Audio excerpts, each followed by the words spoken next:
Hello, everybody. Welcome back to day 4, the bonus round of the EKG Mastery Challenge. I am your host, Joshua Crawford. It is so good to be back with everybody. So we had a break and we're just going to go right back into it. So here's the thing, everybody. Today, I'm going to teach you the most important concept in all of medicine. So before I get into all of that, I'm going to give you a background story of how I got to this point. But the emphasis today, I want you to really dial in. So we're going to kind of step away from the EKG mode. We've been together day 1, 2, 3, and 4, and it's all been kind of focused on the EKG. Obviously, you see how I tie in a lot of things, even as we're going through the EKG.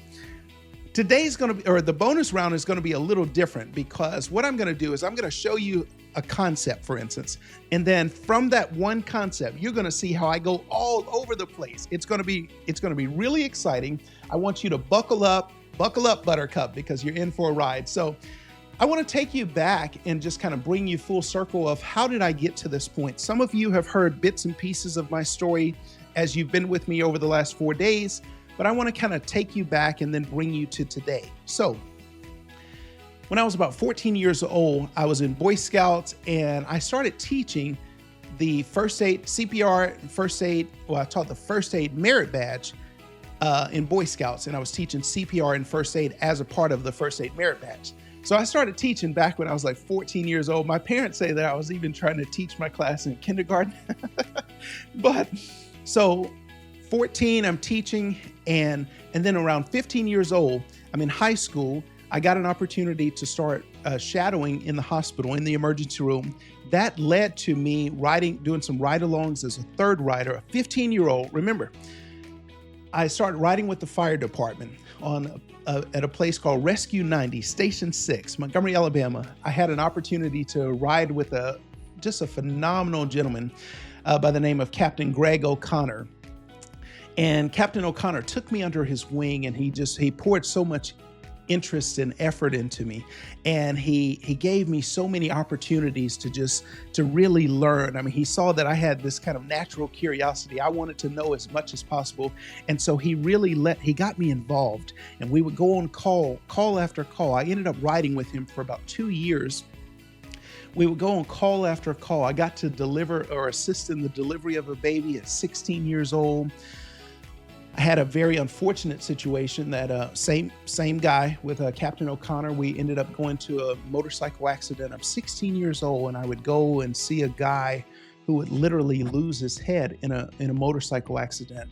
And so my journey started way back then, but I've been teaching now for 2 decades.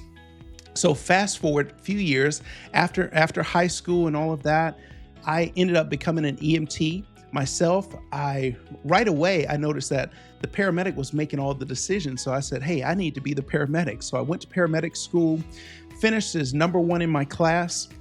But just because I was number 1, that doesn't necessarily mean everything was good. I was number 1 in my class, finished paramedic, became a paramedic, I went from paramedic to paramedic educator. Then I taught paramedic school as a level 3 instructor. Then I became a flight paramedic, flew on a helicopter for 3 years almost, and took care of some of the sickest patients imaginable. I've had newborns. I've had very little babies all the way up to, I think the oldest patient I had was 104 years old. So I've taken care of the entire healthcare spectrum, from neonates and pediatric patients, adolescents, adults, and then the very elderly.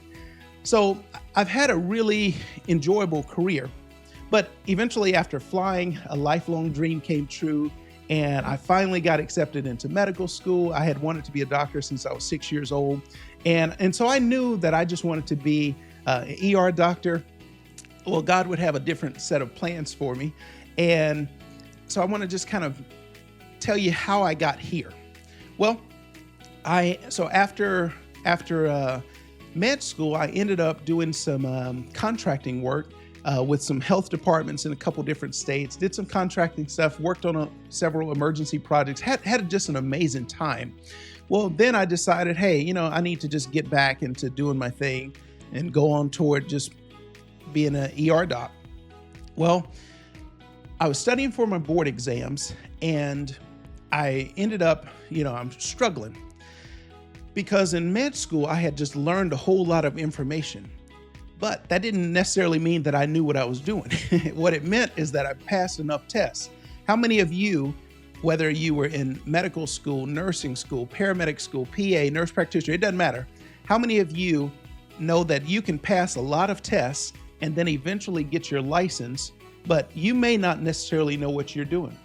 Remember how I was an EMT, then I went to paramedic school. I was number one in EMT school. I was number one in paramedic school. But why do I tell you that?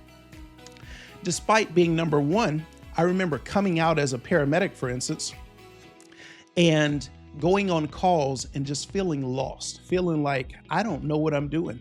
I was terrified that the very next call, I may not know how to handle it. That patient their life could end because of my lack of knowledge. There's a scripture that says our people perish for lack of knowledge, right? Well, that's how I felt. And it was a very sickening feeling. Well, I knew I couldn't live like that. I couldn't go on call after call every single day. Every time the tones would drop, I'm like, man, am I going to know what to do? So I decided to take action, and I decided to really go deep within my knowledge. I wanted to really learn this stuff and really know what I was doing.